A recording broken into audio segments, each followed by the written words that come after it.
नमस्कार फ्रेंड्स, मैं आपका मित्र, आपका सखा, आपका फ्रेंड कमल नंदलाल आप सभी दर्शकों का हार्दिक अभिनंदन करता हूं। वास्तु की बात कमल नंदलाल के साथ में सिर्फ एस्ट्रो तक पर। एस्ट्रो तक एक ऐसा प्लेटफॉर्म जो आपके जीवन को सरल, सुगम और सफल बनाने का प्रयास निरंतर जारी रखे हुए और ये प्रयास आगे भी जारी रहेगा। इसलिए एस्ट्रो तक को लाइक कीजिए, सब्सक्राइब कीजिए, हमारे वीडियो शेयर कीजिए फेसबुक और यूट्यूब पर। आज का खास विषय, आपके घर के सामने पड़ी कोई चीज बिगाड़ सकती है आपका भाग्य और जगा सकती है आपका दुर्भाग्य। हो जाएं सावधान। आइए जानते हैं क्या, क्यों और कैसे, और साथ में ये जानेंगे कि ऐसा क्यों होता है। तो बताता हूं आपके घर में कोई भी गेस्ट प्रवेश करता है तो वो मेन गेट से ही करता है। आपके घर का फेस देखकर ही बताया जा सकता है आपका स्टैंडर्ड ऑफ लिविंग कैसा है। व्यक्ति आमतौर पर दूसरे व्यक्ति से एक्सपेक्टेशन यही करता है कि वो सूटेड बूटेड होगा, यानी कि अच्छे कपड़े पहने हुए होगा, शेव की हुई होगी या ड्रेस्ड अप होगा। महिलाएं भी यही एक दूसरे से एक्सपेक्ट करती हैं, या मेल्स या फीमेल्स एक दूसरे से यही एक्सपेक्ट करते हैं कि दूसरा दिखने वाला अच्छा हो, उसको देख करके घृणा ना आए। और आप ये समझ लीजिए, क्या आप किसी ऐसी जगह बैठना पसंद करेंगे जहां पर गंदगी हो, जहां बदबू आ रही हो? तो आइए हम आपको बताते हैं कि क्यों देवता प्रसन्न हो जाते हैं ऐसी चीज़ों पर जो चीज़ें अच्छी होती हैं, सौम्य होती हैं, और क्या ऐसी चीज़ है जो देवताओं को दूर रखती है, एंजल्स को दूर रखती है आपके घर से, और आपके घर में नेगेटिविटी को बढ़ा देती है। आपके घर के फ्रंट में कुछ ऐसा पड़ा है तो ये समझ लीजिए दुर्भाग्य कायम है आपका। आइए जानते हैं। अगर आपके घर के सामने कांटेदार पौधे लगे हुए हैं, कोई भी जंगली पेड़ है जिसमें कांटे हैं, जैसे बबूल है, कैक्टस है, या किसी भी तरीके का आंकड़ा है जिसके अंदर कांटे आए हुए हैं, तो आप ये समझ लीजिए आपको बहुत ज़्यादा प्रॉब्लम आने वाली है। कांटेदार पौधे घर के आगे होते हैं तो आपके दुश्मन बढ़ने लगते हैं, आपके जीवन में शूल आ जाते हैं, आपके जीवन में हिंडरेंसेस आ जाती हैं, और इसके प्रभाव से फैमिली लाइफ में डिस्प्यूट शुरू हो जाते हैं और घर के लोगों की सेहत भी खराब होने लगती है। Point number 1। पॉइंट नंबर 2, पत्थरों का ढेर, या किसी भी तरीके से आपके घर के सामने अगर बहुत सारे पत्थर इकट्ठे हो गए हैं, जैसा लोग कर देते हैं, तो घर के आगे पत्थरों का जमा होना वास्तु शास्त्र के अनुसार बिल्कुल भी अच्छा नहीं माना जाता। इससे तरक्की की रफ्तार धीमी पड़ जाती है, और कहते हैं ना कि हमारी तो किस्मत में ही पत्थर पड़ गए, तो वो किस्मत में पत्थर पड़ जाते हैं और व्यक्ति की रफ्तार तरक्की की वो कम हो जाती है।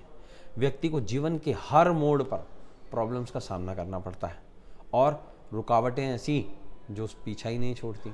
इसलिए आपके घर के सामने पत्थरों का ढेर नहीं होना चाहिए। तीसरी चीज, कचरा पात्र, यानी कि जो सोशल तौर पर जो डस्टबिन्स होते हैं, जिसे इकट्ठा करने के लिए कोई भी म्युनिसिपल कॉरपोरेशन अगर वो आपके घर के सामने है तो ये बहुत बड़ी प्रॉब्लम का विषय है, क्योंकि आपने राहु को स्थान दे दिया है लक्ष्मी के स्थान पर। घर के आगे कूड़ेदान का होना, डस्टबिन का होना, बड़े डस्टबिन का होना बहुत ज़्यादा कष्टकारी है। इसके कारण घर में नेगेटिव एनर्जीज प्रवेश कर जाती हैं और इसकी वजह से घर के लोगों का स्वभाव धीरे धीरे उग्र होने लगता है। वो लहजे और लिहाज से बात करना छोड़ देते हैं और उनकी सेहत भी खराब होने लगती है। जितने भी फैमिली मेंबर्स हैं, और इसका सबसे ज़्यादा इफेक्ट पड़ता है घर के जो कमाई कर रहा है, जो अर्निंग मेंबर है, उस पर। पॉइंट नंबर 4, बड़ा पेड़।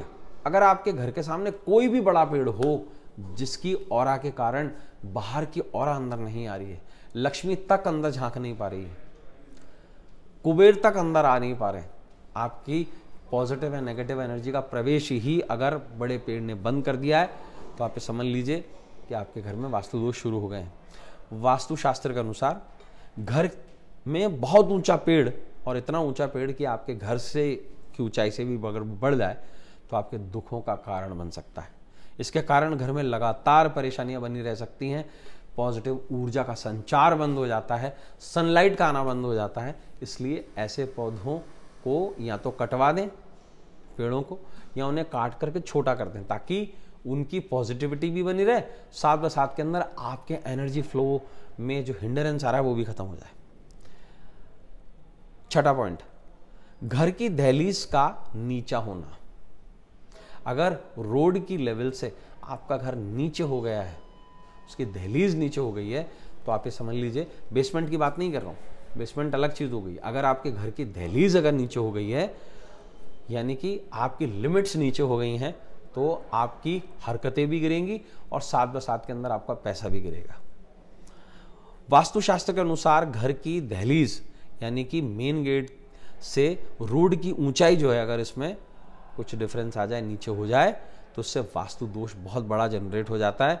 इस दोष के कारण घर के सदस्यों की जो सेहत और उनकी फाइनेंशियल कंडीशन और सोशल स्टेटस हमेशा नीचे ही नीचे जाया जाता है। सातवां पॉइंट और बहुत खास पॉइंट, घर के सामने दूध वाले पौधे, जिसमें से सबसे इंपॉर्टेंट जो होता है वो होता है हमारा आंकड़ा, जो कहीं पर भी उग जाता है।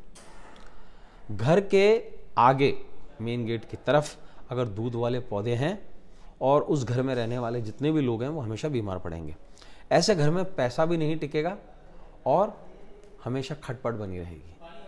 तीसरी चीज़, बहुत इंपॉर्टेंट चीज़, आपके घर के सामने अगर कोई जानवर गंदगी कर देता है तो उसका भी होना बिल्कुल ठीक नहीं है, वो बहुत अशुभ है। उसे धोकर निरंतर साफ किया जाए। आपके घर के सामने अगर बिल्कुल बाहर की तरफ अगर कोई सामान, कोई ठेला, कोई कचरा कैरी करने वाला ठेला अगर बंधा हुआ है तो भी ये प्रॉब्लम का विषय है। तो फ्रेंड्स, मैंने आज आपको बताया, आपके घर के फ्रंट में अगर कोई ऐसी चीज आ जाए जो नहीं होनी चाहिए तो आपकी पूरी लाइफ डगमगा जाती है। ऐसे केस में आपको अपने घर के बाहर के एरिया को बिल्कुल क्लीन रखना है और कोशिश ये करनी है कि वहाँ पर रोज़ पानी का छिड़काव करें, कि वहाँ पर मध्यम घास हो सके, एकदम रेतीला पोर्शन ना रहे वो, और वहाँ पर हरियाली रहे, हल्के हरियाली। तो फ्रेंड्स, आगे ही हम ऐसी चर्चाओं को और भी डिस्कस करेंगे, लेकिन आज एक वास्तु टिप आपके लिए स्पेशली अच्छा। घर के बाहर हमेशा रोज़ सुबह और शाम को हमेशा 2 अगरबत्ती ज़रूर जलानी चाहिए, जिनसे वायु का संचार हो और आपके घर में पॉजिटिव ऑरा। लेकिन ये घर के बाहर जलानी चाहिए 2 अगरबत्ती डेली, सुबह और शाम को, यानी कि सूर्योदय के समय और सूर्यास्त के समय अगर आप अगरबत्ती अपने घर में जलाते हैं तो आपके घर में पॉजिटिविटी का संचार होता है, जिसकी वजह से सारी अलाएं बलाएं आपके घर से दूर रहती हैं। तो फ्रेंड्स, आज के लिए वास्तु की बात कमल नंदलाल में इतना ही। कल आपसे फिर मुलाकात होगी एक नए टॉपिक को लेकर। तब तक अपने मित्र, अपने सखा, अपने फ्रेंड कमल नंदलाल को इजाजत दीजिए और देखते रहिए एस्ट्रो तक, और सुझाव भेजिए कि वास्तु की बात कमल नंदलाल के साथ में हम और क्या टॉपिक्स आपके लिए उठा सकते हैं। सभी मित्रों का धन्यवाद और देखते रहें एस्ट्रो तक। नमस्कार।